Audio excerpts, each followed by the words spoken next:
13 Questions by Man Transcending. Manhood in the Digital Age.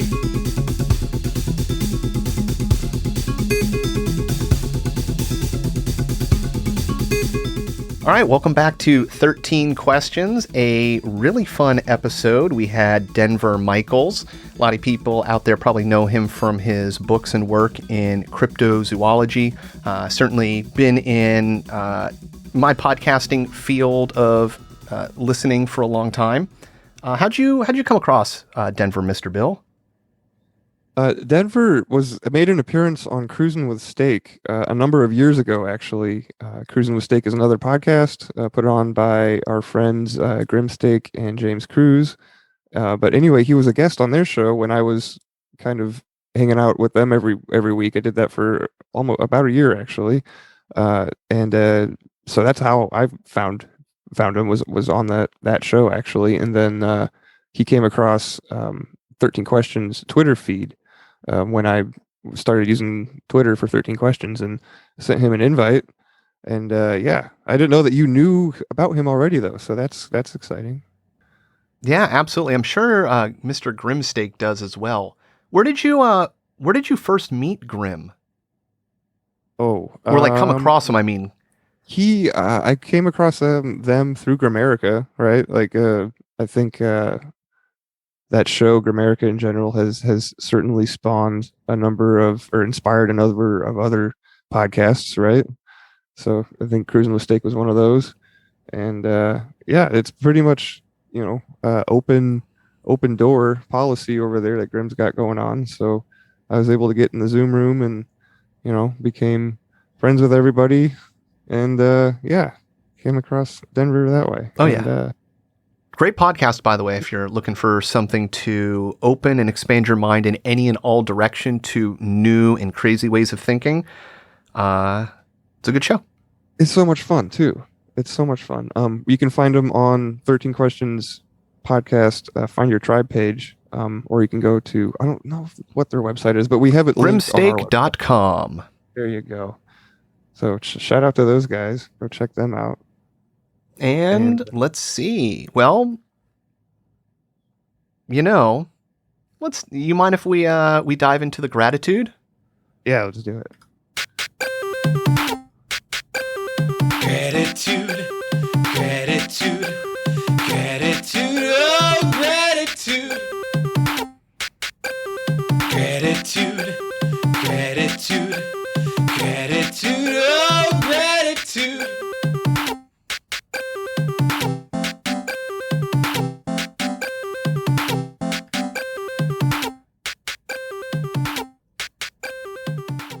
So I did have a different gratitude in mind, but this one just seems more poignant and all over in life, way more influential. And it's Grimsteak specifically. I mean, he's a wonderful person, and people like Grimsteak, people in the podcasting world, people that put their thoughts and ideas out there. There's a group of people out there that are looking for fame or looking for monetization and making money. And then there's a group of people out there that are doing it because they believe in it, because they're part of something. It's a passion. And they're really creating community and bringing people together in the world and creating amazing content. And in a world where everything is sterilized based around content creators, you get real connection. And as crazy as the world is, I am thankful for all the podcasters out there that fill my feed with new thoughts. May not agree with all of you, which is good, and it's fine, and I want that because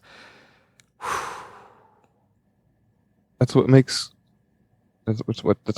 everything interesting, right? Different flavors, different perspectives. Put me in a room with only pastel colors, and I'm never going to think about painting with neon. So, I want to know what all the colors in life are, what the reasons are why I might not want to combine one thing with another. I need to see it. I need to experience it. And podcasters, thank you. Grateful. So Grimsteak, James, both of you, good dudes. Yeah, we love you guys. And a fun fact, actually, I just thought of this. Grim and I were able to make a trip together to CryptidCon, which kind of ties into what Denver Michael's his passion is, as Adam mentioned, cryptozoology and the like. But we went to Grimstake and I went to CryptidCon down in Kentucky in 2019. And crazy circumstance, my other podcast, you stayed in a room with him, Justin Sayas, together. And it's like, well, what the heck are the chances of that you and I are doing that we've never met in person, yet me and Justin, who have met in person at many of Grimerica Contact at the Cabins.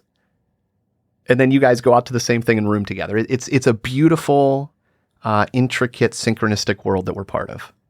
Right. So anybody that might not be following along too closely to the show, Adam does have another podcast called Cat in the Box, and Justin is his co-host. So long story short, I got to be roommates with his co-host for CryptidCon weekend before I even met or knew or got involved with 13 Questions. And then you've met Steve up there. However, I've met and spent a lot of time with I almost said his real name, James James Cruz at the CAX as well. So yeah, it's fun how we hit or miss in between our meetings and friendships. It is, but we're all part of like one big circle, right? Between all the shows and the trips. And ultimately, it all links back to Darren and Graham of Grimerica. They're this wonderful light in the night, and we're all like moths being drawn in towards this radiant energy. So yeah, it's cool. We kind of bump into each other, and yeah, all across the world, we can still somehow manage to be occasional in-person friends. Yeah, and this whole thing that we were just talking about right now is kind of like my inspiration for why, my driving force for putting together the website for 13 Questions is to kind of be like a hub. Because Darren and Graham put all these people together and like made all these connections for me. So if I can kind of like put it out on digital format and be a facilitator for other people to do the same, I think that's pretty cool. So yeah. Speaking of website things, we did just update it with our new LinkedIn icon there, and did some updates on the bio page and the show history, which was added. There's a little background blurb on the show history there under the show history and bio tab now, which is nice, and more updates to come with Blake Art. But back to gratitudes, because that's what we were talking about. I got sidetracked. Cruising with Steak, love you guys. Check them out. My gratitude for this episode, and we did get to talk about it a little bit in the interview, is cacao. And I think I might have used this as a gratitude before, but I'm going to do it again because it's my show, damn it. Not my show, but well, it's also ritual, right? So, it is ritual. Ritual needs to be revisited. So why not a ritual on ritual? To review, respect ritual, right? Relook at it. So cacao, I use it ceremoniously. It is 100% cacao, no sugar. You boil water, you put it in the blender, you put the chips in the blender. That's how you make cacao. And you only need a little bit of water, and it is a type of caffeine that affects your cardiovascular system, and it makes you feel happy, more connected to nature, especially if you're outside in nature, getting terpenes and whatnot from all the good freshness out there. Well, you're also ingesting a whole part of a plant that's been minimally processed in a very natural, caring way. I think there's something important about that. We've had Dean Radin on before, and he's talked about, forget your beliefs. If you look at simple things in the world, you can show with plants, you can increase their nutritional intake by blessing food. So if we take that, and we should do studies to see how that scales out in humans, but if that scales out, then blessing food can increase the nutritional uptake. So if we want to increase our health as society instantaneously without changing anything, we could do that. And so when you're creating food with things like that in mind, and it's a whole plant, and you mentioned flavonoids, and there's so many other compounds in there, in addition to the natural caffeines to open up capillaries and all these other cardiovascular systems. So yeah, I think it can be an incredibly powerful, natural tool. So many medicines of our modern world to cure and help things are derived from single source plants like aspirin, but aspirin can upset the stomach, but the natural bark has natural compounds that prevent or counteract upset stomach. So I love these whole plant things, not Hershey's candy bar, but no, the care, the attention, that frequency, if you believe in such things. So yeah, I like it. By the way, thank you, Bill. Yeah, absolutely. I sent you some for Christmas or over holidays or whatever. Mm-hmm. I was able to re-up myself. They were out. They were sold out for a long time, actually. So I actually was able to get my hands on some recently. You're way too good to me, Bill. You have no idea. But good, exciting upcoming news. Though I'm going to try to get the founder of the place I've been getting my cacao from on the show. So we'll be on the lookout for that in the near future. That'll be a good episode, I'm sure. But yeah, I'm glad that you brought up the blessing thing, because there is a little gratitude ritual that I incorporate into at least my ceremonial usage of it, and it has to do with blessing. So yeah, anything to kind of generate, the gratitude feeling. It's something that's interesting. You mentioned before that it's associated with the heart chakra, and obviously the cardiovascular system and caffeine and heart rate. It would be interesting that, we know that you have your heart brain and there's neurons in your heart that, really maybe there is something to, some sort of plant that can stimulate that in the same way that you have nootropics or B12 for, the upper cranium, maybe there's some other sort of nutrient that can just influence the radiance of the heart. So yeah, I don't know. You got me thinking in weird ways, and I'm just rambling here, Bill. Oh, it's great. I love it. Yeah, because it does affect our cardiovascular system. So that's just one level of our beingness, right? So it does have an effect on other aspects of our entities, I guess you could say, or our vehicles. If you want to go woo-woo direction with it, which is totally acceptable here, we're open to all perspectives. I believe anything is possible, Bill, including the impossible. Speaking of which, I don't know what's impossible, but this show is not. The show is value for value. It is made possible, first of all, by Darren and Graham for seeing value in Adam and I in this project, and finding, the reason and the will to make it keep going and growing. And there's so much to the foundation. There's the questions, there's the work that went into it. There's the thought, the conception, even the idea of the 13 questions was conceived before even looking at SEO and how great that was online. There's just so many amazing, great little, it's hard to put into words. It's much bigger than you would think, and it's grown a lot. And I guess where I'm getting in going to is it continues to grow, and that's with you. The direction of the show is 100% dictated by, us and you, the listener. You, the listener, because there is no show without you, and there is nothing to be gained if people aren't listening and sharing. But the suggestions and the people that you bring forward, the questions, the input that you give to us, this is a growing, breathing, evolving creature, and the more involved that you are, the better. So on any level, if that's helping us keep the lights on, helping us grow the website, we don't talk about expenses a lot, but it's really just expensive to do these things on the monthly and the uploads, especially when you're changing, artwork and going through and the data fees. It's things that you guys don't see. And it's not to say that we're not doing it, but the people that help, it means so much when you do. So there's levels. Share, tell your friends. It really is, a labor of love, this whole project. So it's value for value. And our listenership has gone up. So continue to spread the word, tell your friends, tell your family, tell whoever. share the show on social media. We've got To me, the barometer is this, Bill. Like, if I'm listening to something and I find value, if there's something that spoke to me, if there's something that changed my view on the world or gave me benefit or some extra angle, and it speaks to me, if there's somebody out there that I feel this may speak to, I mean, it's like a normal podcast, but I want that to be shared. Because, I mean, this show, it is the wisdom that is within the answers of the questions. It's also windows into people. Windows into modalities of success. You can look at Denver Michaels and see the life he's living, the life that he had, the choices he's made, how he's feeling, how he sees about the past.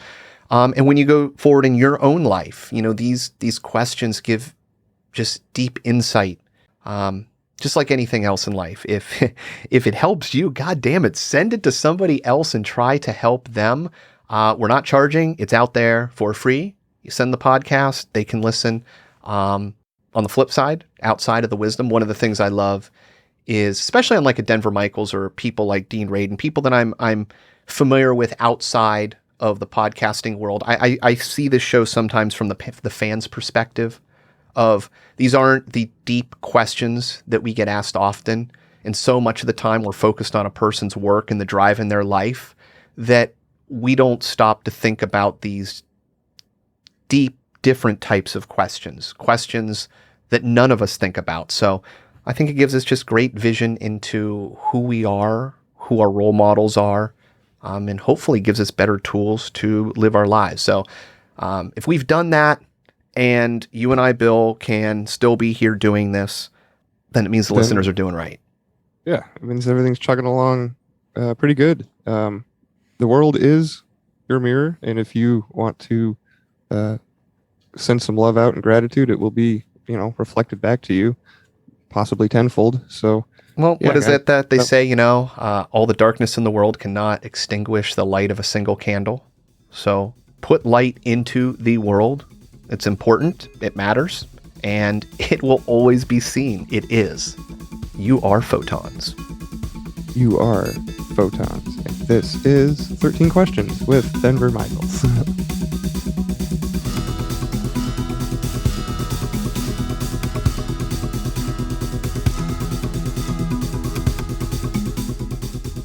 All right. Question number 1.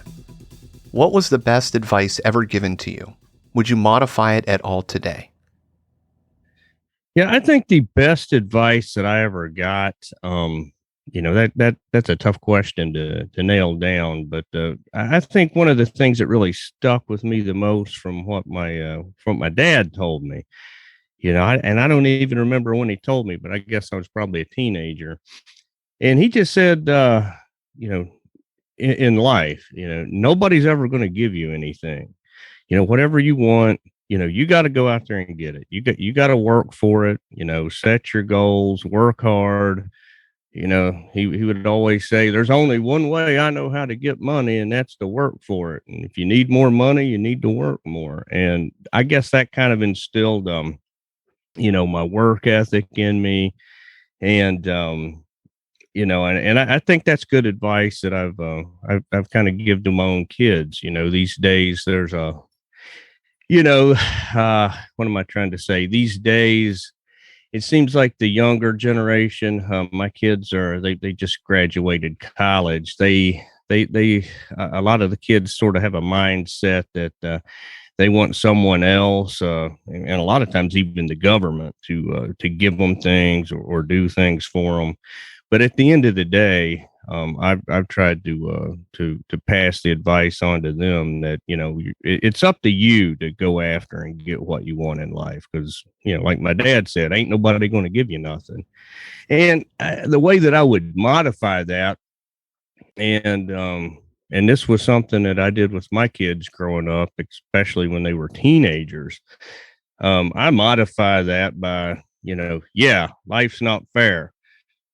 But who cares? It's not fair for anybody. It's like two football teams playing in the rain, right?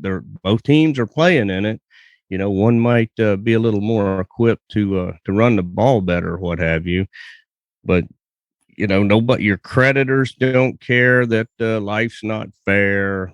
Your boss doesn't care that you're having problems. So I would always kind of get on my kids if I'd hear them, complaining about something at school or this or that, not being fair. I would sympathize with them and tell them, yeah, you're right. It's not fair, but who cares? I mean, that's just life, don't dwell on it and, just kind of move on and, work with it the best you can. It's very Zen Buddhist, like that whole non-attachment. Like, who cares? Well, I mean, it's the truth. I mean, the person that you think is getting something that you deserve. Well, you don't know what's going on in their life. That's kind of what I always told my kids. I mean, maybe they're getting all the scholarships or accolades or this or that.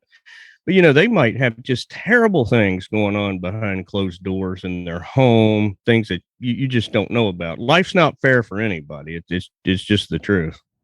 Well, and people don't realize they're living like kings. Go back hundreds of years and the things that we take for granted, clean water, salt, freely available, just walk into, a fast food restaurant, air conditioning, all these cheaply affordable things that, would only be available to the upper echelon. And now we all share it, but we feel we're deprived. So yeah, we're living in a weird new world of perception. Well, that's a good point, and that's funny you should mention that. That's something that that I've told my kids growing up, and I've even told my wife, neighbors, things like that. They talk about how just how horrible things are now, and I'm not minimizing a lot of the stuff going on in the world. But if you look in human history, we are practically living in a golden age. I mean, you're way, way less likely to be murdered now, right? I mean, even in the US, 1800s, it just wasn't even safe to travel outside of the cities, you just going from point A to point B, you get robbed and killed. Of course we have wars now, but I mean, wars were seem like they used to have far more casualties and happen far more than they do now. We've got sanitation, medicines, things like that. I mean, this last pandemic we had is really a joke, compared to the Black Plague, the Spanish influenza, that sort of thing. What do you choose to ignore? The biggest thing I choose to ignore, especially if we're talking advice or counsel wise, I choose to ignore politics for the most part. I can remember since I was old enough to vote, every election is the most important election of our lives. We might lose the country if this guy wins or that guy wins, and it's always the same. That's working out great for us.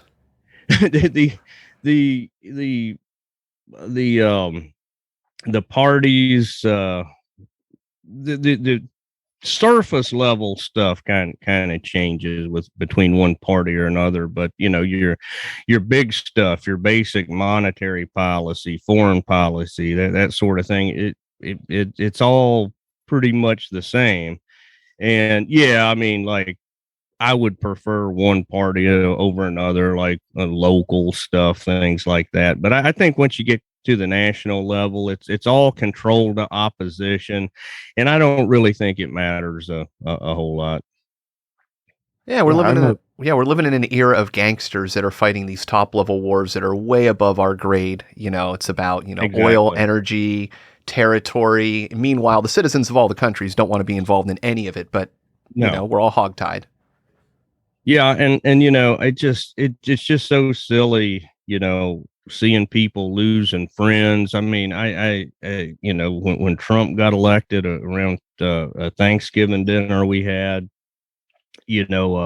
my niece and my brother-in-law, they wouldn't speak, because of some meme snipping back and forth on Facebook, and it's just so stupid to lose relationships over these gangsters, right? It's just foolishness. And I just try to detach myself from, like I'll complain about whatever policy or this or that, but I know that it really isn't going to make that big of a difference when the next guy gets elected. I mean, Bush was a continuation of Clinton. Obama was in a lot of ways a continuation of Bush, et cetera, as far as the big issues go. Yeah, I'm a huge I'm a huge fan of breaking down words, etymology. So like politics, like many ticks, many blood parasites, right? And then, like governments, like that's another one that's fun to break down. Mind control. So Yeah. I agree. Yeah. What book has been most influential on your life and why? This is probably one of the toughest ones to answer. I'm going to say Danger, My Ally by F.A. Mitchell Hedges. And the reason I say that, it's not that it's the greatest book. It's not that that you can even believe half of what's written in it, but kind of the theme at the end of the book, he's talking about he's older now. He can't go out and do the things he used to do, and he's imploring his younger readers to whatever it is you want in life, just go do it. He's like, and I'm just paraphrasing here, but if you're broke, so what? Heck, if you die chasing whatever it is you want to do, so what? You will have done what you wanted to do, and you will have been an example to to other people in your life. And in a quote from the end of that book, he says, "Life that is lived without zest and adventure is not life at all. It is a state of being half dead." And the first time I read this book, I was kind of I was in a place in my job where I'm just burnt out. It just and it again, you feel bad for complaining, like we talked about. We've got it so easy today, but just the mundane things in life, the sitting in traffic, the working a job that it's not your passion, it's not your calling. You just do it because you got this job, you were good at it, and you made enough money, to do the things you wanted to do.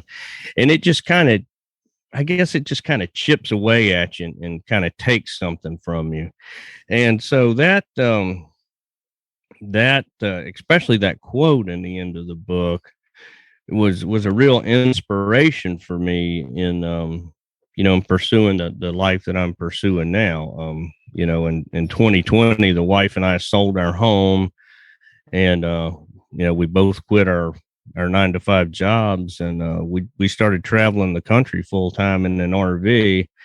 And I think that quote in the book really, I guess what I'm trying to say, it spoke to me at the right time. It's not that it's the best book in the world, but it just kind of drove home to me that, hey, if you only live once, like we all say, and if you got this one shot at life, then what the heck are we all doing?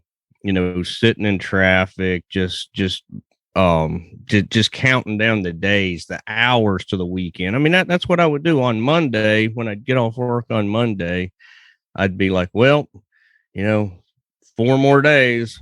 And that's just not what life is all about. Yeah, get through 5 so you can live 2.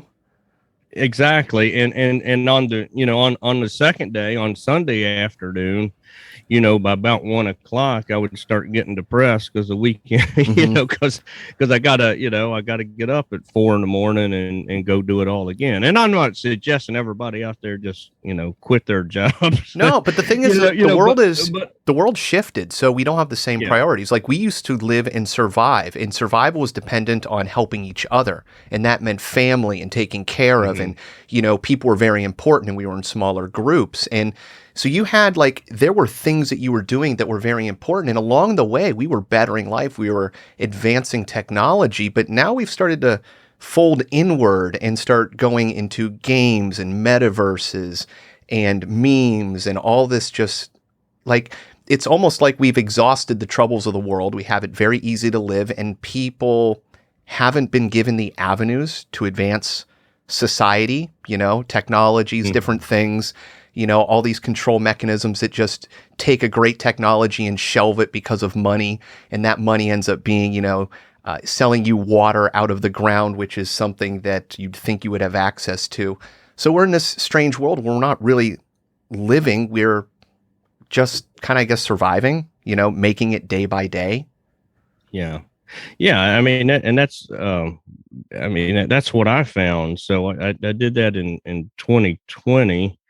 But even before that, I mean, I know it's cliche, but around my 40th birthday, surprise, surprise, my wife calls it my midlife crisis. It wasn't that kind of midlife crisis. I mean, I wasn't trying to trade her in on two 20-year-olds or getting a sports car and all that stuff. But what I did go through, for probably about a year and a half, man, I really went through a depression because I wasn't living my life the way that I wanted to live it. It's just, it was just the mundane stuff. It's just grinding on me. I had, raising kids is tough, trying to put money, as much money as I could away so that, when I sent them to college, they weren't saddled with a bunch of debt. I really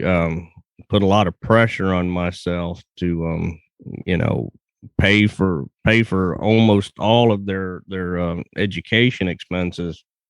And, on top of that, you're spending long hours commuting, sitting in traffic, you're working late, like on the weekends, you have something to look forward to, but the dishwasher is broke, or you got to go get some tires on the, there's just all these things just pulling you away from, just from things that you like to do, and even just pulling you away from, just getting out and going on a hike by yourself to clear your head or whatever. There's just all these things. And, it really, around my 40th birthday, I'm just like, I mean, if I died today, people might say, I was a good husband, I was a good dad. I mean, and I don't mean to minimize that, but I'm kind of like, big deal, right? Everybody's a good dad these days. Everybody loves their kids, but like what have I done? And I really couldn't answer that. I hadn't really even traveled the way that I wanted to, or seen a lot of the places I wanted to see. And, I finally has started making some incremental changes, and, that started leading me to the point that I'm at now. What rule do you have for yourself that you never break, and why do you think that it is important? Well, for me, and, probably a lot of people would say this, maybe this is just, generic answer, but I try to do the right thing, even if nobody's looking, even if nobody's around, even if I know I can get away with it. I think that's important, because I think that's that's the measure of a man. just a couple of examples I can give, like, I used to, I don't really hunt anymore, but I used to be an avid hunter back in my 20s. I've not hunted in a long time, but I used to go out a lot. And, I remember, I remember with my grandfather, of all people, we were driving along a forest road, kind of in between. We just ate lunch, and we were driving to a spot to set up for the evening, and there were a couple of turkey, walking in the woods, and they were, I don't know, probably about 20 yards from the vehicle. And my granddad's, slams on the brakes, rolls the window down.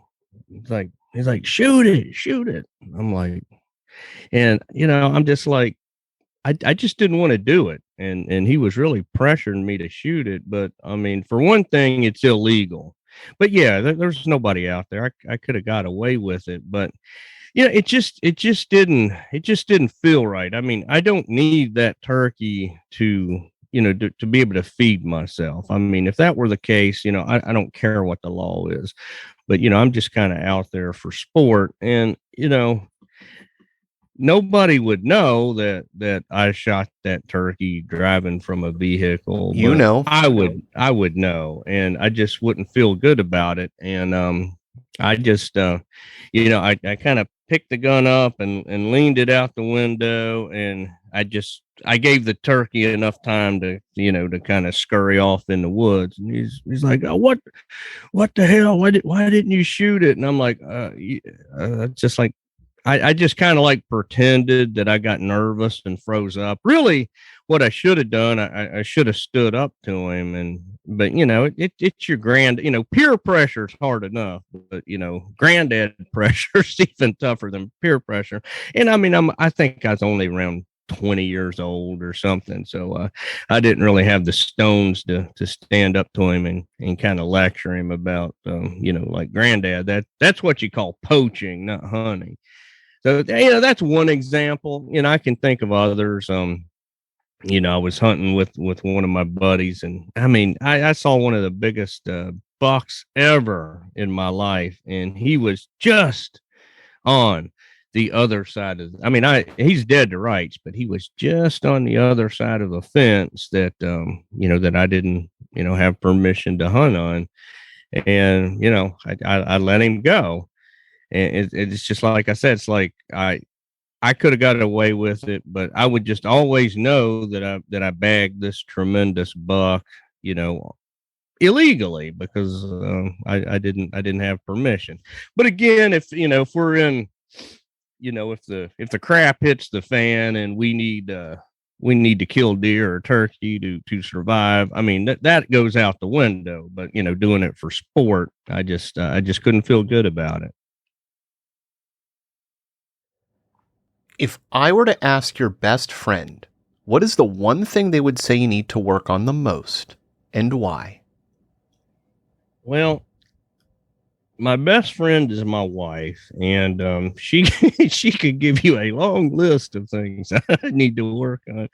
But the the biggest one, and I actually asked her this question, I in prepping for this podcast, but yeah, and she did. She gave me a long list, but I kind of knew what the number one would be, and sure enough, that's what she said. And she says that I have a tendency to overreact to small things. Like, I'm pretty good with big things. Crisis hits, I'm pretty level-headed, and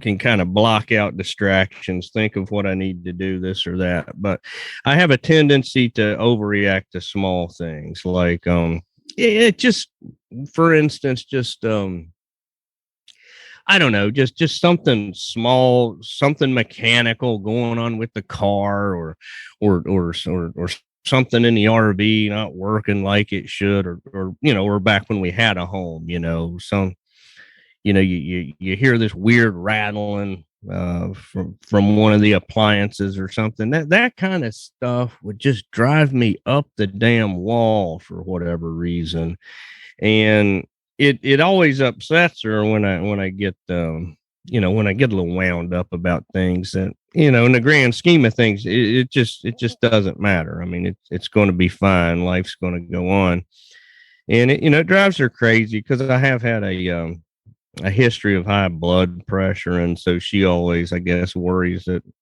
if I get too wound up, I'm gonna stroke out or something like that. But it's one of those things I'm working on, and hopefully I'll get better at it.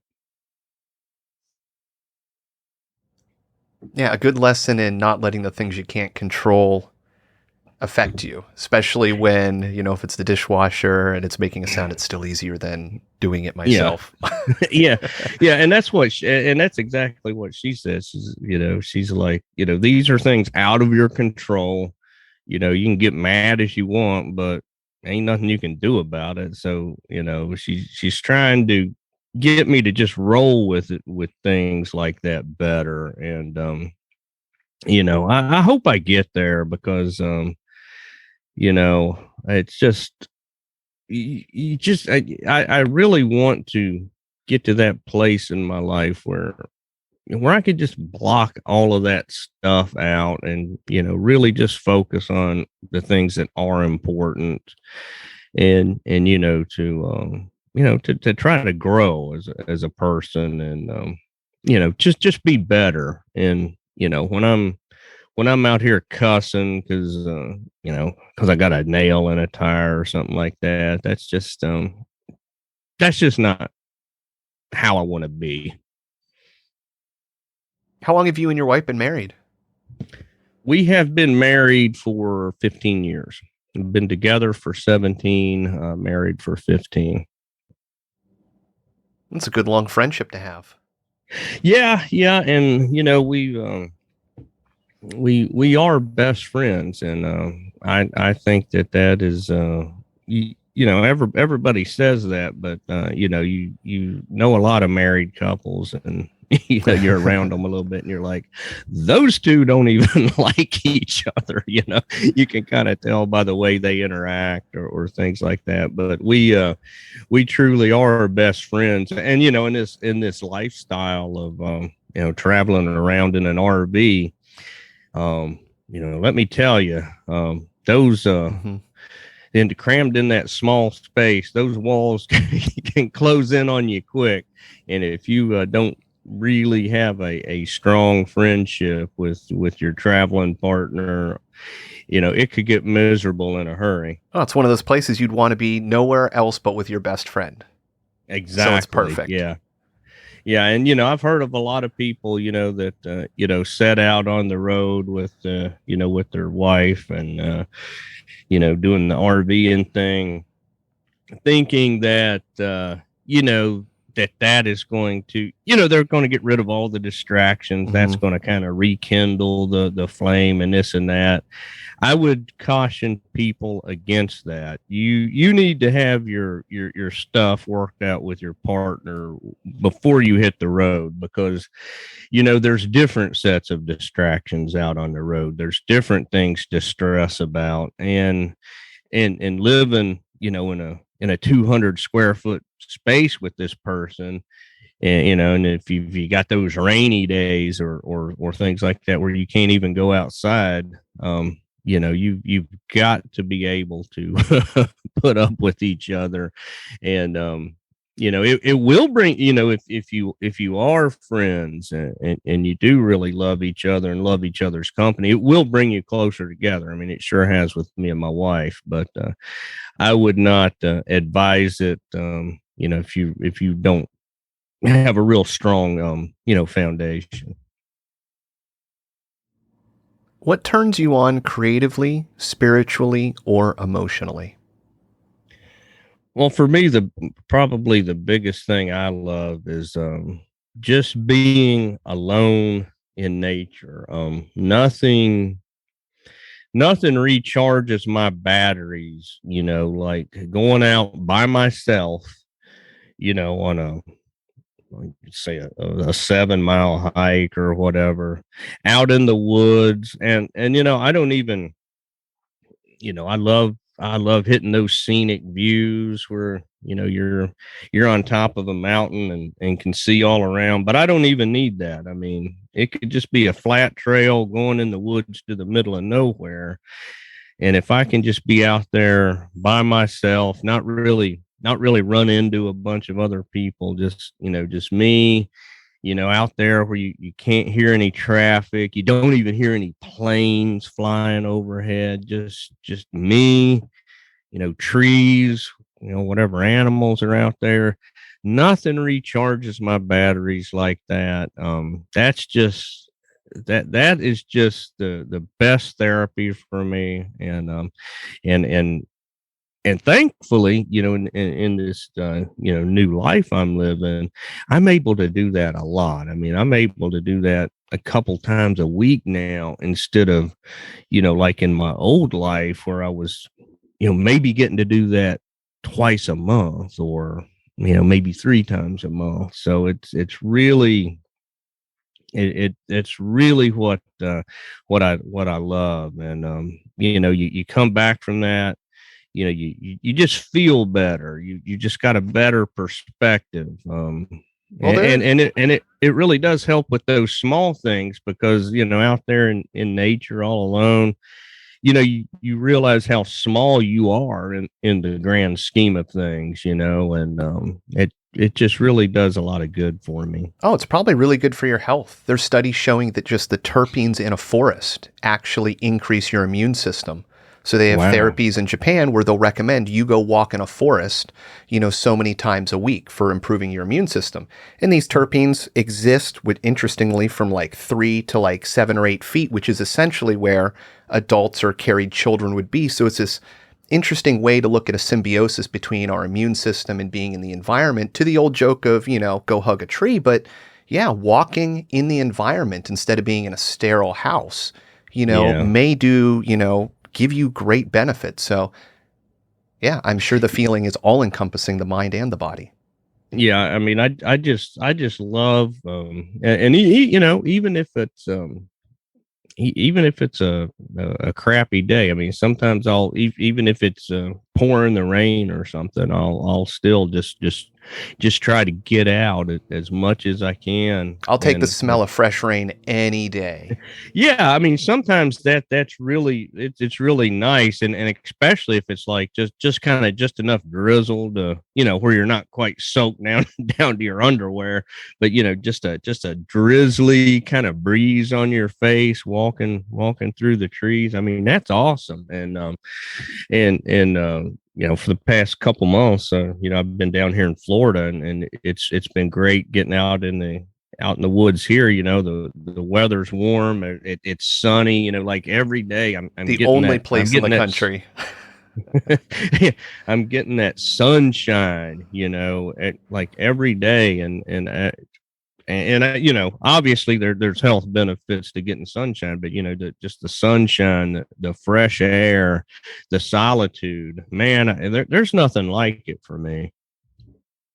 I'm curious, have you had any experience with cacao in ceremonial sense? And it sounds like a weird question, but speaking of, Adam brought up like terpenes and being out in nature and connecting with the plant world, I guess. I've recently started to do that myself, in that I moved from a city to more of in the hills of Michigan. So I'm surrounded by woods now, and so I'm able to get outside and feel more connected, and I was able to enhance that with cacao. And so I asked that because maybe I could offer it as a suggestion, that it is a type of caffeine, but unlike coffee, it doesn't affect your nervous system. It's more of a cardiovascular. Okay. But aside from that, it also has a kind of a neuro, like I don't know, psychosomatic is the right word, but like it makes your brain happier. So something maybe to do with serotonin. But there's a name for it down in where it's grown, cacao, in South America. They call it the gold of the gods. So, oh wow. Yeah, I have not, but I appreciate that that suggestion. I will definitely look into that. Yeah, and who doesn't like drinking chocolate right before going out outside, right? Yeah, that sounds great, actually. What was the most embarrassing or humbling experience of your life? Oh God. It's tough to narrow this one down, but okay, so I think the most embarrassing experience of my life was in middle school. And you know, let me just say, middle school was just middle school is the worst. Oh my God. You know, high school's tough, but for me, middle school was just dreadful. You know, where I grew up in Virginia, or in the counties in Virginia that I lived in, middle school was sixth to eighth grade. I think my wife, they were sixth to ninth grade or something like that, but whatever. Or no, they were sixth to seventh grade, and high school was eighth to 12th, but whatever. It was sixth to eighth. You know, where I went to school, and so you know, I'm in sixth grade. I had just moved to the area from a real rural place in southwestern Virginia. So, I mean, I had a bad accent. You know, people kind of made fun of me, and I was just kind of a awkward little hillbilly boy, I guess. And so anyway, sixth grade. The first dance of the year was a Halloween dance, and yeah, I had a couple buddies. They said that they were going, and you know, it sounded fun, you know.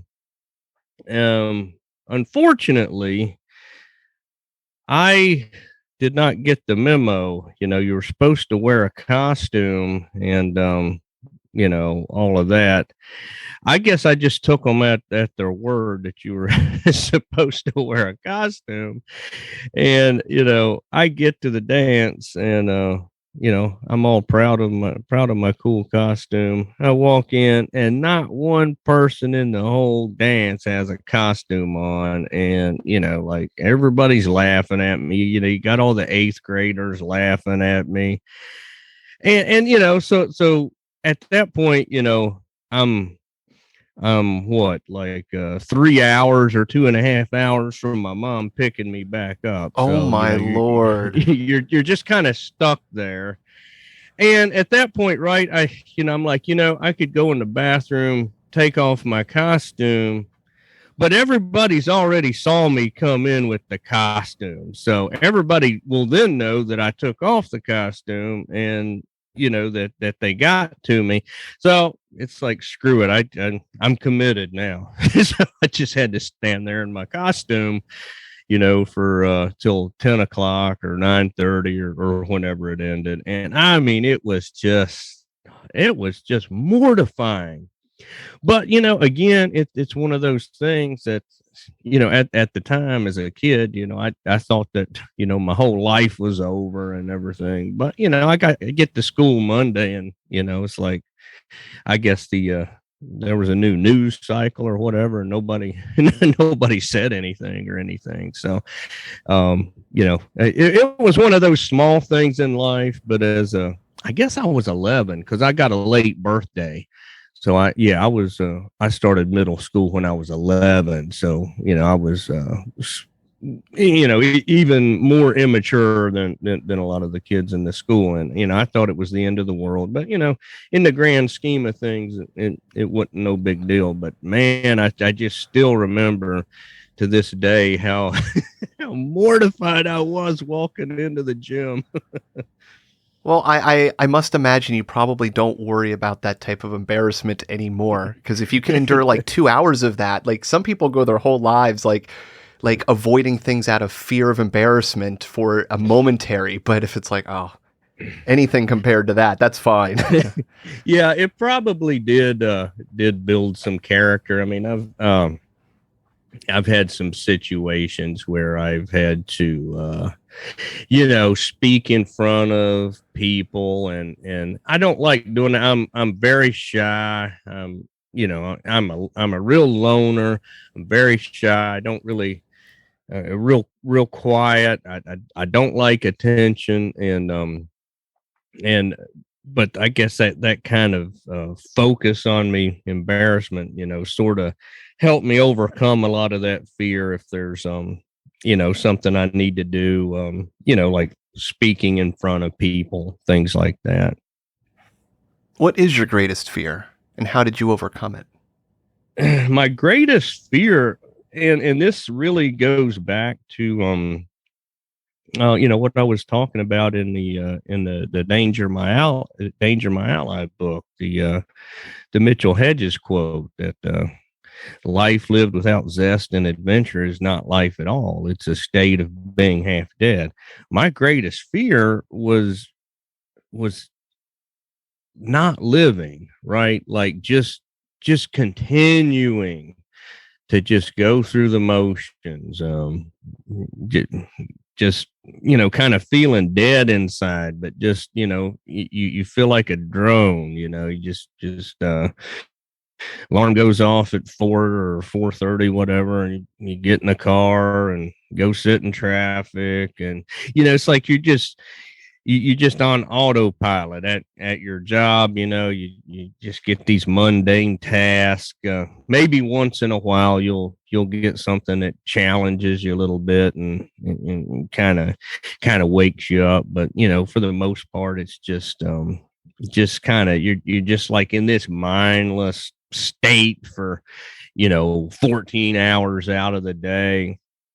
And my greatest fear was really just dying, having not really lived. And the way that I think I've overcome that was what we've talked about, how I just said screw it, and I sold my house and hit the road. Yeah, that's awesome. I'm glad that you brought up that quote again, because it reminded me the first time of a Bible verse from, I looked it up since then, Revelation chapter 3 verse 16. I don't have any of this memorized. But King James says, King James version, so it says, so then because thou art lukewarm and neither cold nor hot, I will spew thee out of my mouth. So wow, yeah, that's great. I mean, yeah, and that is, you just go through the motions. That's great. Yeah, lukewarm is a good way of putting it. You're not cold, you're not hot, you don't, you're not passionate. That's a really good quote. yeah, and I think that part of being having like zest for life is being creative in some way. And like I know that you have your blog and whatnot, and I think that it's important to emphasize just that aspect of being creative.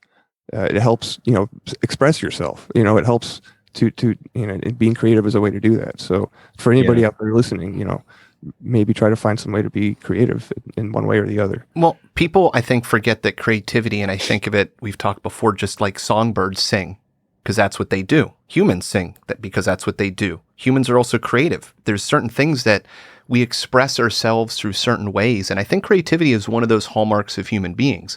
It's been great for giving us an advantage to surviving in the world, because we can protect ourselves from predators that have advantage in environments, but therefore we can change the environment.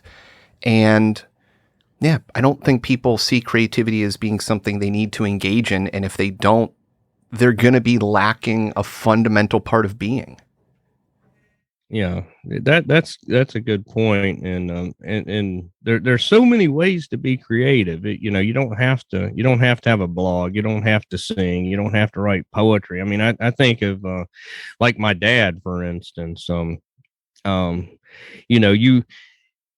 wouldn't really think of him as a creative person, but he is. He tinkers around and refinishes old furniture. That's being creative. Finding ways to bring these old pieces back to life. A lot of the tinkering around he does. Making improvements. Like he'll go and he didn't like the the shroud on his new lawnmower he bought, right? So he just made a new one or something.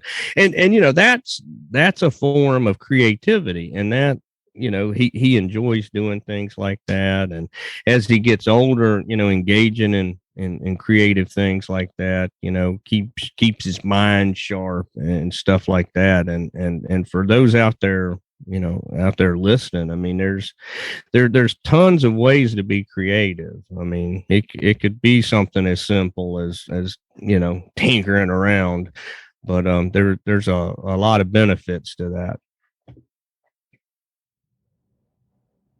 What is your single greatest driving force in life, and how do you further it? This was probably this was probably the toughest question for me to answer. I think I've always been really driven to kind of excel at whatever it is that I choose to do. I have a lot of interests, and I always tried to to be good at whatever it is that I'm trying to do. I guess it kind of started with when I entered the workforce. I entered the workforce when I was 17, and I had a lot of memories from my youth. We lived in southwestern Virginia, and my old man lost his job. I guess it was like in 1982, 1983, but there wasn't a job to be had. I mean, there was no work down there. He was out of work for like 10 months or something like that. And back in those days, I mean, it wasn't like it is today, where like with the pandemic, how they were giving everybody, and their unemployment plus an extra $600 to just stay home, things like that. There wasn't none of that back then. I mean, you just had a very small window of unemployment checks, and maybe some food stamps or something, and that was about it. And I think that always I just saw how hard, my parents struggled. And, I think that probably stuck with me. And back when I was in the 9-to-5 stuff, I was always really driven to try to be, one of the best employees, and try to make myself, as layoff proof as possible, I guess is a good way to put it. And, I was, constantly trying to stay abreast of, new trends, technologies. I went back to school, around, in my late 30s, early 40s, things like that. And, I think that really stuck with me. And I guess I kind of carried that into, other aspects of my life, just that, a drive to try to really be good at things. Now, in those younger years, did your career take like center focus, meaning all of the energy in your daily life was to make that job better? Yeah, I think it did. I mean, especially, when I was in my early 20s, actually late teens, early 20s.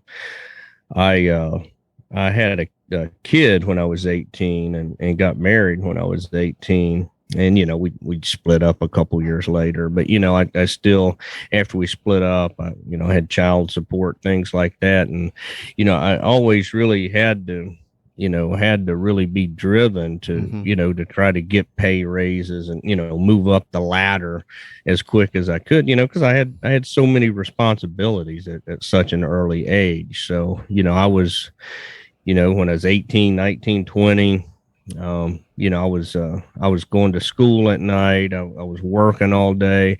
I was working a second job on the weekends, things like that. And then even after that, like in my later 20s, I was still hustling real hard like that. And, that's probably why I ended up getting burnt out when I was 40. Yeah, you've certainly hit the ground running there. But, I find it interesting, and the only reason I'm asking is, in today's world, there's, secrets to success, but there's also, singularly focused, driven into one thing until you have enough, room in your life that you can incorporate, other things. And sometimes it's like you described, it's, a decade long, hard run before you can stop and take a breath. Yeah. And yeah, that's kind of where I was back in those days. Yeah, for sure. Yep. Or just become a YouTube star, right?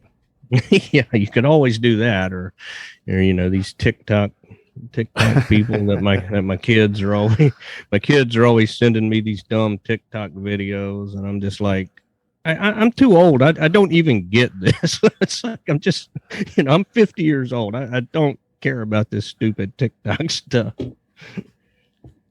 Who were or are your role models, and why?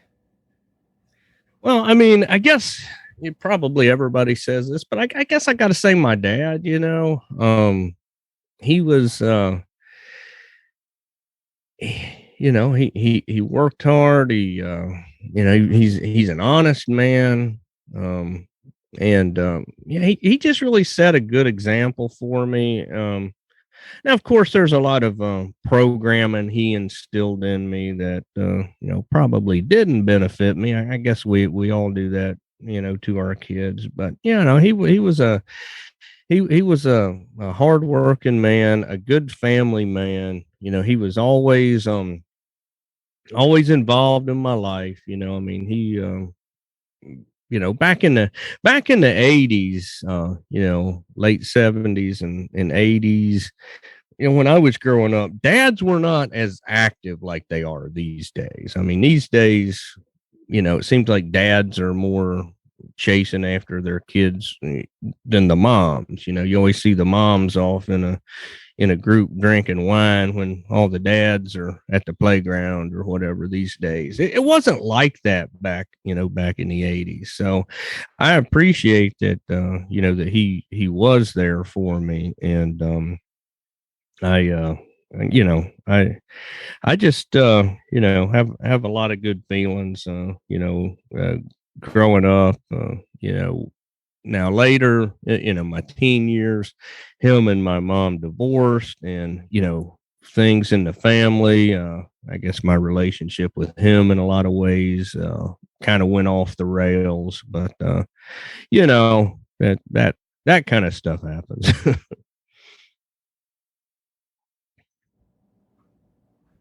What quality do you most admire in a woman? Well, I think it really kind of took me a while in life to to figure this out, unfortunately, with some of the bad choices I made. But what I really admire in a woman and think is sexy is independence slash confidence, right?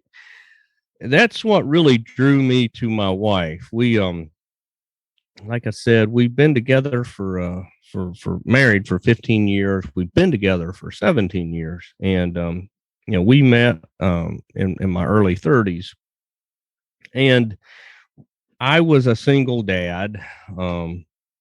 She was a single mom, and what really drew me to her was, she just had it figured out. She just had it together. She made almost as much money as me. Probably if you consider I was commuting long, if you subtract out my gas costs and automobile wear and tear, she was probably making as much money as me. And that was just really cool because, my ex-wife, I mean, she was just a disaster on stilts. Everything in her life was just everything was just the one crisis after another. It's like, whatever. But anyway, like, my wife now, when I met her, she had a good job. She had a handle on, on the single mom thing. She wasn't, she had her struggles, but you wouldn't know that she had any struggles, if that made any sense. Like she took everything in stride and could kind of roll with it. And this might sound kind of weird, but I mean, I guess what I really loved about her was she didn't need me, if that makes any sense. I'd had girlfriends or ex-wife that like needed like needed me for, I guess what I'm trying to say, I didn't want somebody like I had to rescue. I wanted somebody that already had it together, didn't need anything from me, didn't want anything from me, but just just wanted to be with me because they loved me. Not for what I could do for them or things like that. I know that's kind of, I'm not really communicating what I'm trying to say very well. No, I think you are, in my opinion. I mean, your phrases like "has it together," "didn't need me," these are speaking to just like you said, independence and confidence. And these are, if we have our own stuff together and we can look for that and find it in other people. I mean, the world's a mirror, for ourselves. So it's able to find somebody like that. I think that's awesome. I mean, I have a similar experience personally, going through a divorce and and whatnot, and finding a completely different side of how relationships should be, right? Yeah. So, yeah. I understand you 100%. Yeah. And and I don't want this to come off the wrong way, but we've all seen it. There's always this girl at the office or whatever, and she's bringing her kid into work, all the time, because she's the only one that's a, you'd think that she's the only one that's a single mom, or just like always late, or just one crisis after the other. And it was just good to find someone that just has it together, and I guess I just really appreciated that, because like I said, I was a single dad. My two kids, I had, or two of my kids, I had custody of, and so I was doing the single dad thing, dropping them off at daycare and all that stuff, and to find somebody else that could navigate that and do the things that she needed to do was just really refreshing after some of the people I had been with before.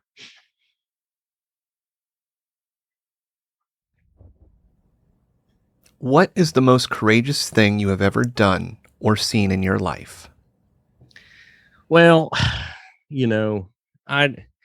I mean, for me, I guess the most courageous thing I've done was, and I've talked about it, is selling my house, quitting my job, and all that. And that, let's not get it twisted. That's not running into a burning building, saving children that you don't know. That's not falling on a grenade, to save your buddies in war. It's just it's a very small thing, but yet it really took a lot of courage for me to do this. I mean, I was making really good money at my job. I mean, I was making like over $100,000 at my job, and like I just walked in and I told my boss that that I'm quitting. I'm hitting the road, and I mean, I'm a good ways from retirement age.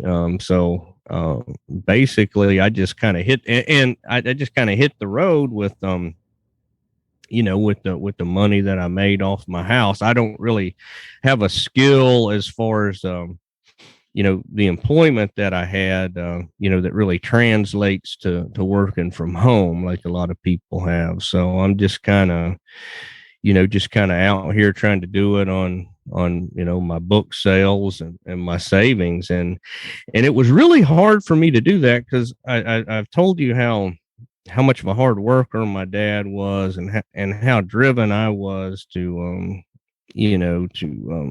provide for my family and things like that. And along with that, another piece of the courage, when I did sell my house, and I'd had plans to do this before, but I put the house up for sale in March of 2020, right when COVID was ramping up, and it really took a lot of courage for me to go through with the plans because we didn't know anything then. I mean, we didn't know if everybody was going to die, if the economy was going to crash, or when it was going to crash, and I didn't know if my house would sell, or if I didn't sell it, would I ever be able to sell it? So I just I was just kind of like, we don't know what the future is going to hold, and if somebody wants to buy my house right now,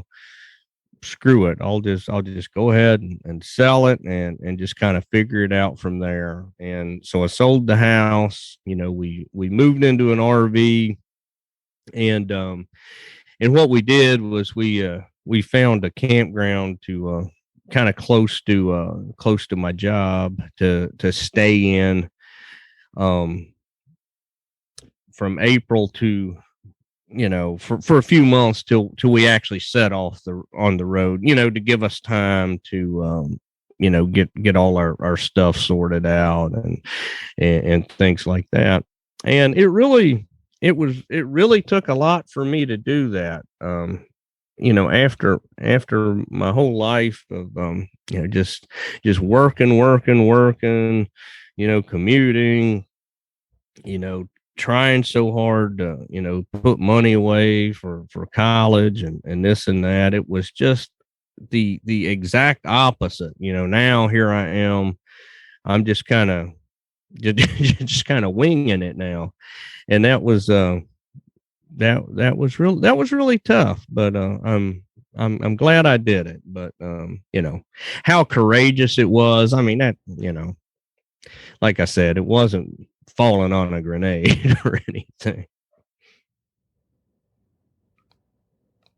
What does it mean to be a man in today's world? Well, that is actually, this was the toughest question to answer because I don't know what it means anymore. When I was growing up,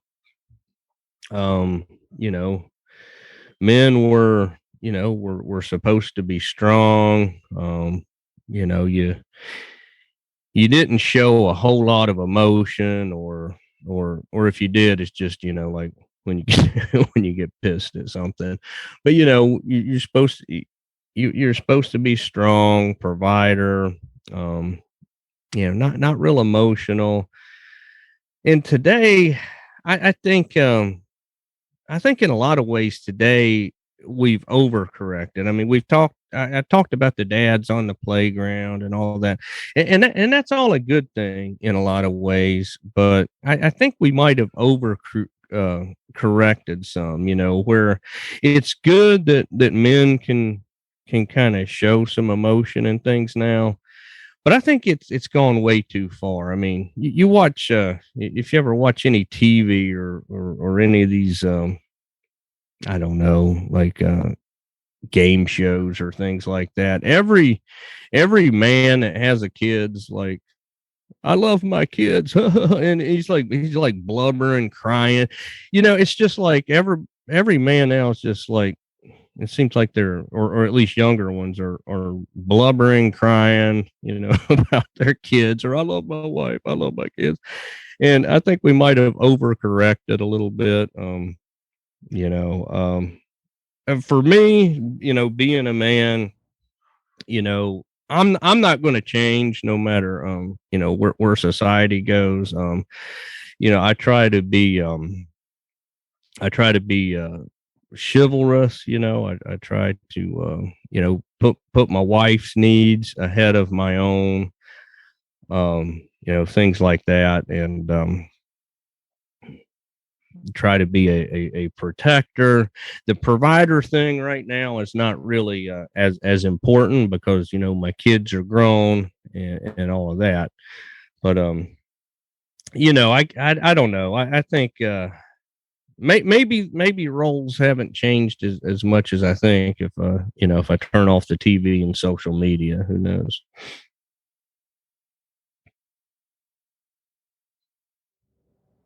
Well, sir, that was the end of the first 13, the 13 official questions. How you doing? You survived. Yeah, I mean, some of them are really. I mean, you guys asked some really great questions, and this isn't just meaningless small talk. I mean, these are real. It's a credit to you guys. These are really good questions. They're tough questions, and these are the kind of questions that this is what means something. It's not a bunch of small talk BS. I don't know how well I answered them, especially the last one. I mean, it's just the way things are these days. I don't really know what what is what, but Well, I would say that in regards to your last answer, I think that's a fairly valid assessment. So, I mean, in my opinion, yeah. Yeah, well, we live in the Instagram world where you have to tell and show everybody exactly what's going on instead of living your life through the things you do and feeling the way you feel, where you don't have to give everybody a play-by-play. So that's just a reflection of it, men deeply, generally, care about their children, but, wasn't a bragging contest before because you couldn't be a YouTube star. You were just the guy who talks a lot in town. I guess that's a good way of putting it. Because like before I sold my house, my neighbors, they were probably 10 years younger than me. And, they all had kids, but they were, about 10 or 15 years younger than my kids. And, they all hung out down on the street, down in the cul-de-sac. And it was, and I would notice this too, like with my nephews, like, going to like T-ball games or things like that. It's like nowadays everything, it seems like it's a dad contest, and that's kind of what I was trying to say about easy for me to see, overcorrecting. Like I told you that, my dad was active in my life, but, most 80s dads weren't really. Like my wife talks about how, like, when her dad got home from work, her mom would be like, all right, kids, go over here. He would read the paper till dinner. The kids weren't supposed to bother him. And then he'd go off to the VFW and drink with his buddies till whenever at night. And that was true, like, a lot of my friends growing up, the way that their dads were. And that's just kind of how it was in a lot of ways. So obviously that's no good, but I don't think these silly dad contests are a whole lot better. If I think if we could just kind of get somewhere in the middle of that is maybe more where men should be. Let your child live their childhood. I mean, it's a pendulum swinging, so I get it. It's like you said, it's overcompensating. Yeah. But the good side of that is, the pendulum doesn't swing to the extremes each time. Like things kind of recenter themselves. At least that's how I see society. Like in the grand scheme of things, we're still finding a better center point, even though we keep going to like one extreme to the other. In between, I mean, go back a couple hundred years, I think we're still ahead of the game. Oh, I think we're definitely ahead of the game for sure. I mean, things are, and I try to tell that to people that things are way better than they used to be. I mean, it looks, you turn on the news, or you can go on Twitter for 10 minutes and it looks like the world's going to hell. But you know, everything's in cycles, right? So, yeah, just look at the past. yeah. Things like this will pass. Better times will come. Yeah, definitely. We did pretty well on time. If I have a couple bonus questions in mind, if we think we can get through them relatively Oh quick. yeah. I've got plenty of time. I mean, as long as as long as I'm out of here at 10:45, I'm good. Gotcha. The first one I had in mind is, if you could give one sentence of advice to future generations, what would it be? Oh God, one sentence of advice to future generations. Oh, well, I think it would be as sort of along the theme that we've been talking about, like find out what it is that you're passionate about, that drives you, and find a way to to pursue that, and hopefully it would be something that like you could work at and make your living off of. But if not, if it's just something as a hobby, even to still make it a priority to pursue things that you're passionate about, because that will, I mean, take it from me, who's gone through the burnout, that's almost broke down in tears in a traffic jam and things like that. If you've got that thing that you're passionate about, it kind of helps. It just kind of helps every aspect of your life. Yeah, and so speaking on that, and I guess we could tie it into your passion. What are you most curious about? Well, I'm most curious about I guess you could just say the unexplained things, and this is kind of where I've and also travel. Obviously, I love to travel, but before I started traveling full time, a little bit after my 40th birthday, I started writing books about unexplained things. My first book I wrote about lake monsters, and I've written books about hauntings and paranormal things. And I just really love the unexplained, whether it's Bigfoot, UFOs, even government conspiracies. I just weird things in the ancient past, that I don't think are adequately explained.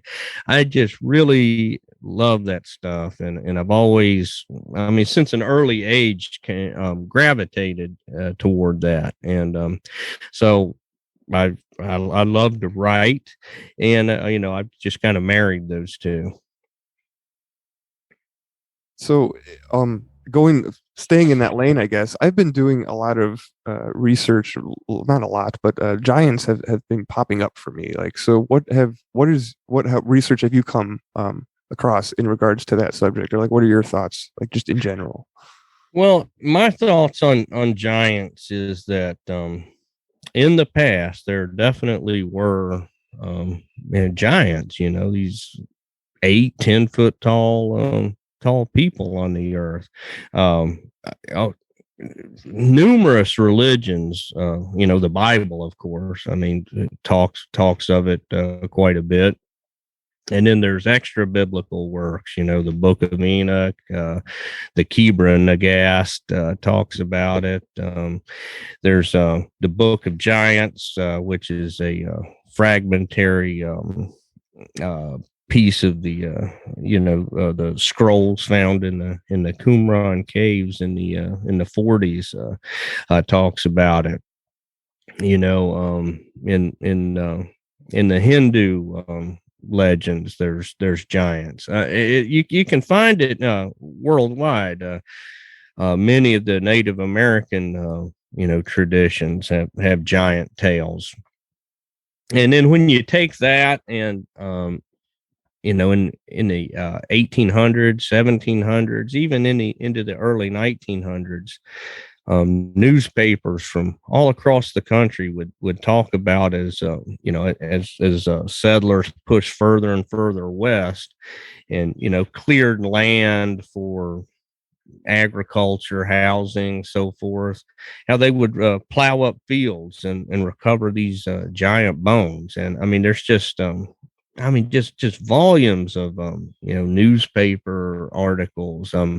You can find it in like old county histories, things like that. And I just don't think that that a lot of people will say that newspapers back in the day were just kind of lying for readership, but I think there's just too much there to just kind of simply write off. I mean, there had to be these giants, for it to be so worldwide as far as the myths and legends of all these different cultures go. Have you seen or visited any places in your travels that were giant burial sites? Or oh, sure, yeah, I've been to many mound sites throughout the country, but like especially like Ohio, West Virginia. There's tons of mounds, especially the Canal River Valley in West Virginia, and the Ohio River Valley. There's just tons and tons of mounds, and a lot of them are still standing. And what's standing is really just a fraction of what used to be out there. I mean, the vast majority have been destroyed, but just thinking of a couple off the top of my head, like the Grave Creek Mound up in the just south of Wheeling, West Virginia. When it was opened, there's a lot of newspaper reports about giant bones there. If you in South Charleston, West Virginia, there's a big mound, the Creel Mound, right in town, and it's like it's just so out of place. It's just right in the center of town. There's like a laundromat like right beside it, like a car dealership over there, and thankfully, it's still there and standing. But there was a large, I want to say like a 7.5 foot skeleton with a copper crown, when it was excavated, and like in a radial pattern around the skeleton, there were like 10, I think, like normal size skeletons. So it was like this was like a giant king or ruler. And if you can check out the and they're digitized. You can either find them, on the Internet Archive. You can go on the Smithsonian website and download them. But the annual reports to the Bureau of Ethnology, the 5th and 12th reports, they actually, have a lot of the mounds listed that they excavated in West Virginia, and tell you, that like there's a 7.5 foot skeleton.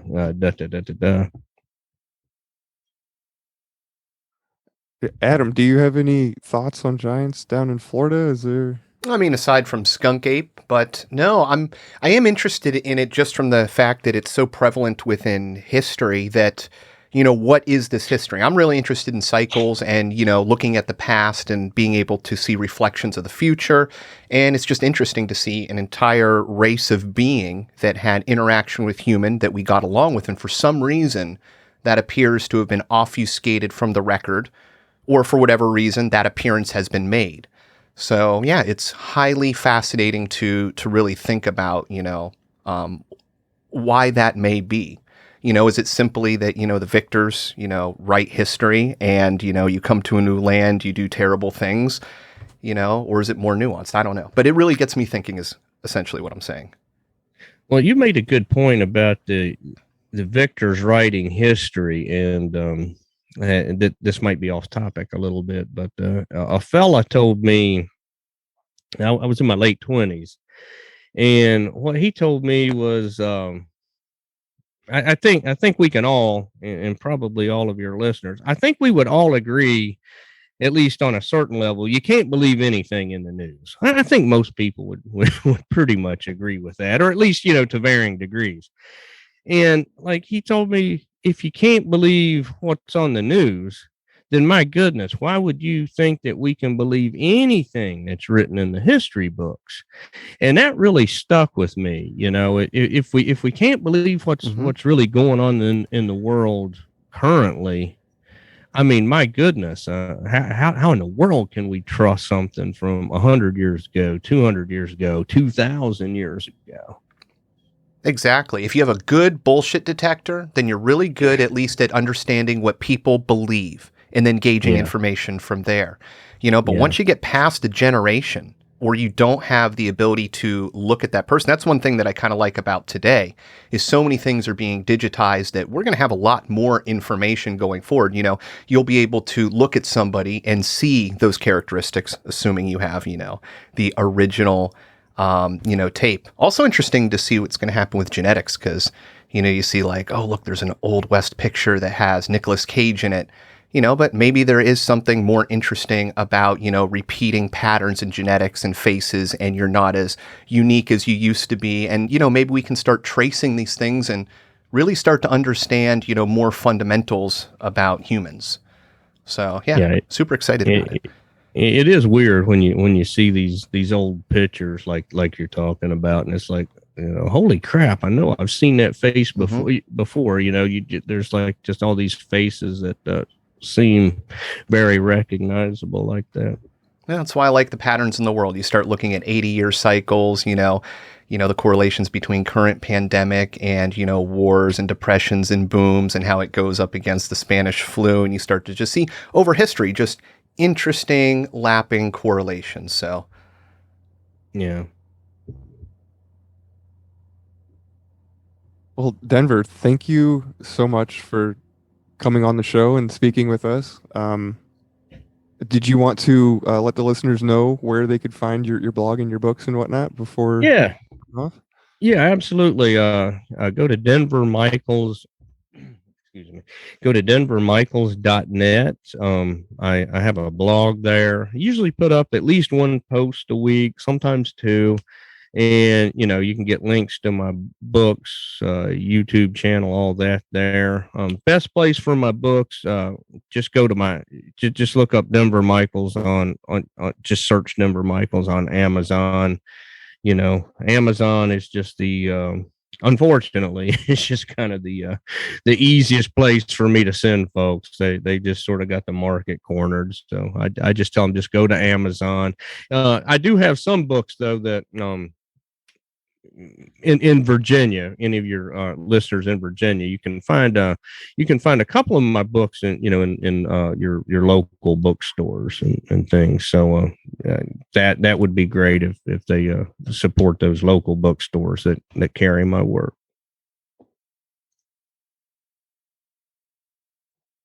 All right, and with that, I think we can put in the intro music or the outro music after that and the episode. Adam, did you want to say any last words before we hang up? No, just great, incredible thanks for taking your time to spend with us.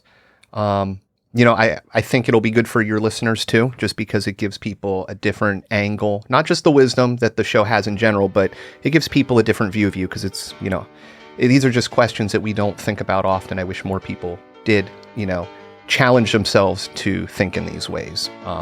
But yeah, so thank you for doing that and spending the time and sharing your wisdom. It's the most important thing you can do is give us your time. Oh, I appreciate you guys having me. I appreciate the invite, and it was a good time. I appreciate it. Same for you, my friend. Too. Bye.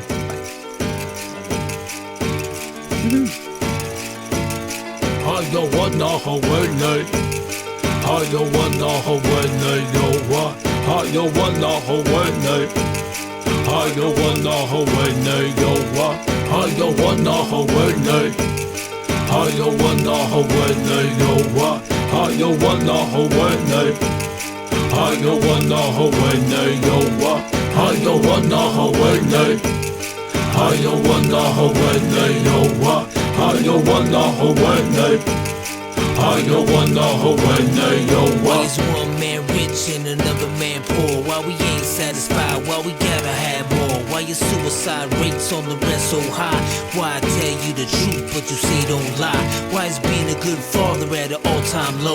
Why is it acceptable? Yo, why? I don't know. Why she blame him and he blame her? It's useless. Ask yourself this question. Why you making excuses? Why do parents gotta bury their kids? Why we text and drive, not caring how scary it is? Why it's so hard to forgive and leave the past behind? And if you did, then that's divine. Why don't you help your brother when you see him fall? Why do we act like God don't see it all? Why do we call them black, them white, them Asians and use labels?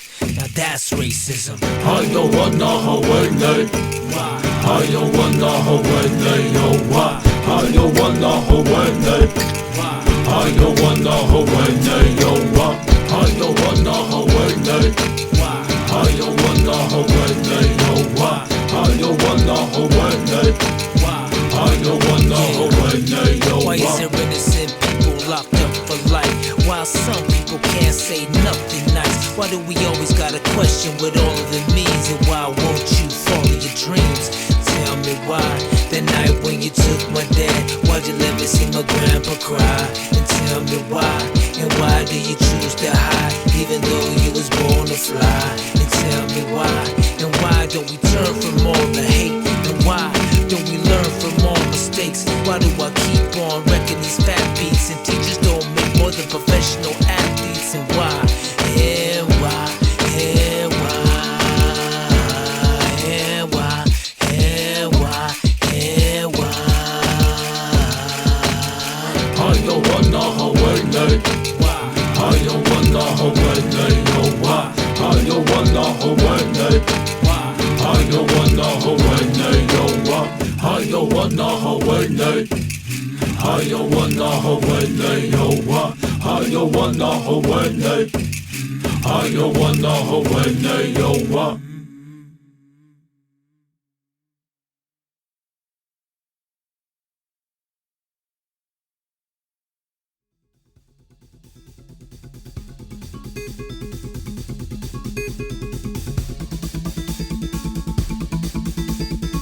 This should be considered entertainment and not therapy. We hope you benefit from our resources available at 13questionspodcast.com. Thank you for listening.